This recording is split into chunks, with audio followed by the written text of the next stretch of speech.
नमस्कार, माझ्या नव्या व्हिडिओत तुमचं स्वागत आहे. तर मी बघा आज काय आणले, हे ताजे ताजे बांगडे. आता हे बांगडे साफ करून घेते.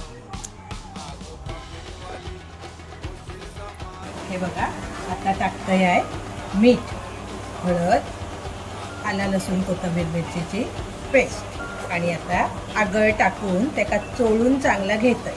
आता थोडं मसालो लावून घेते. आता या अर्धा तास असा ठेवतो. यावर तेल तापला आहे. आता लसूण घालून घेत आहे, कढीपत्ता घालून घेत आहे,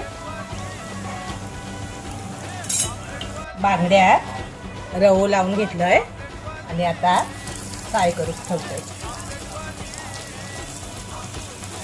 बांगडा फ्राय करून तयार आहे. व्हिडिओ लाईक करा आणि चॅनलला सबस्क्राईब करा.